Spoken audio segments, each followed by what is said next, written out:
pregnant. So it gets a little bit crazy in the morning. Oak wants to eat pretty much right when he wakes up. So I didn't share what I made him. If you guys want to see that in a video, let me know what I feed my 1-year-old.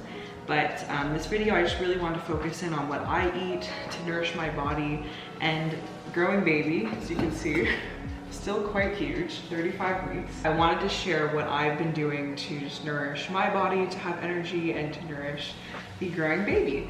So what you guys saw in the beginning of the video was my pre-breakfast. So I always like to have something right when I wake up just to help support my thyroid and my blood sugar as well. So that is like a really nice protein drink that's quick and easy to make, and then it gives me some energy to take care of Oak and to like unload the dishwasher and like do the chores and clean up a bit from the night before.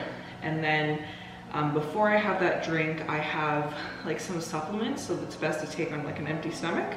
So I shared that as well, just some minerals, just to kickstart my body and just to hydrate as well after sleeping.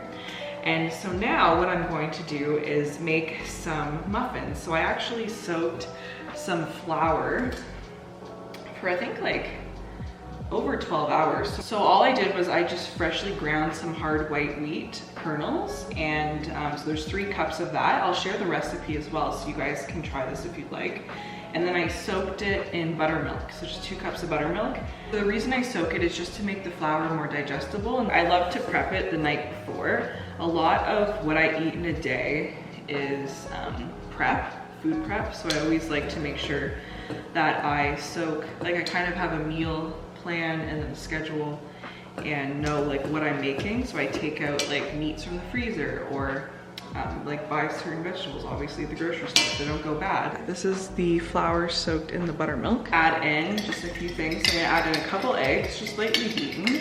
I had everything prepped here, so this video wouldn't be like an hour long because I am very slow nowadays. So I'm gonna add in half a cup of maple syrup, and you can add like another sweetener in too, like coconut sugar or whatever you want to add. These muffins are raisin cinnamon muffins. I added some melted butter. This is a 1/4 cup of melted butter. And I'm going to add in a teaspoon of vanilla extract. I kind of just like eyeball and pour it in. Cinnamon. Again, I just kind of like pour it in. I really love cinnamon. Maybe like 2 teaspoons of cinnamon, a teaspoon of vanilla, like a teaspoon. I don't really eyeball the salt. I make sure I measure that with my hand. I throw in some raisins. This is like 3/4 cups of raisins. While this is mixing, just to like get it combined nicely, I'm going to make a little bit of a topping, like a cinnamon sugar topping. So I'm going to use some organic coconut sugar. So I did about like 6 tablespoons of the sugar in here. I'm going to melt a little bit more butter. Then I'm going to add in, while the butter's melting, I'm going to add in some cinnamon. Again, like just pour in a bunch, maybe like a teaspoon.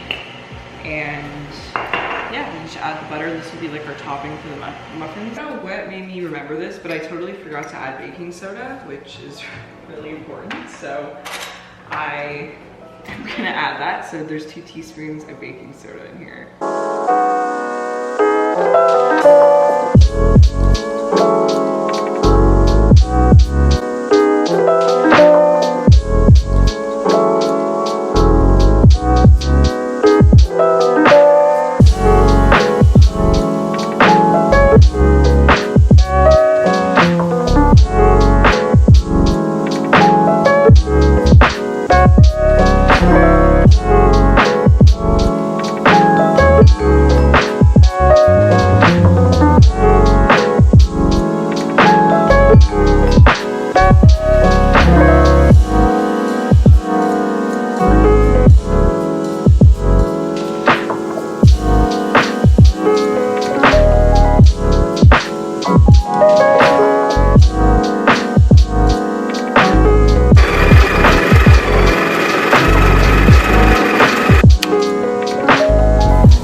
morning, I always like to keep busy. So I'm either working, I'm gonna exercise, whenever Oak's sleeping, I try to get everything fit in as much as I can fit in during that time. So I'm gonna actually throw together some bone broth. I've been meaning to make some bone broth this week.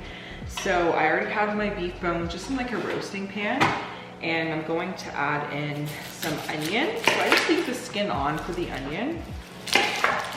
I kind of just quarter it.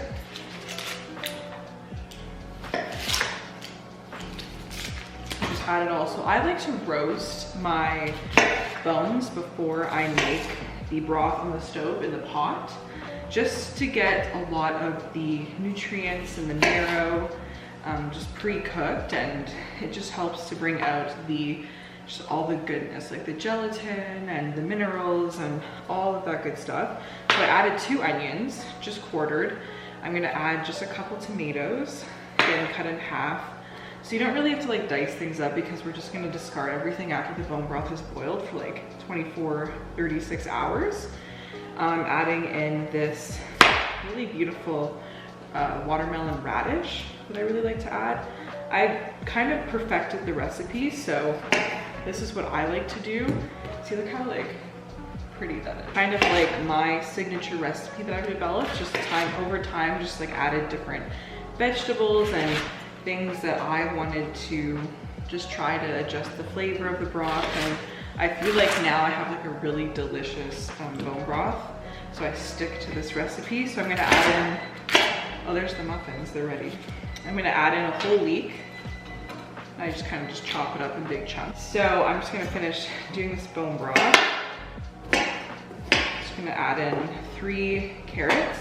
I did peel the skin off. Usually I would leave the skin on. I just peeled it off because I noticed like one of them had a little bit of mold on the skin, so I just made sure to take that off.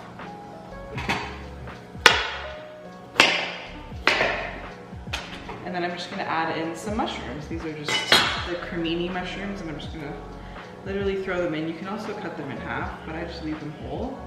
And that's it. So I'm gonna stick this in the oven for 45 minutes at 425, and see you guys when it's done. So I just added some celery, like 3 stalks of celery, a bunch of parsley, a couple scallions, 3 cloves of garlic, peeled, like 3 bay leaves, some peppercorns, turmeric, Celtic sea salt, you can see that all there, just into this big pot. And once the bones are finished roasting, I'm going to add them in with some water.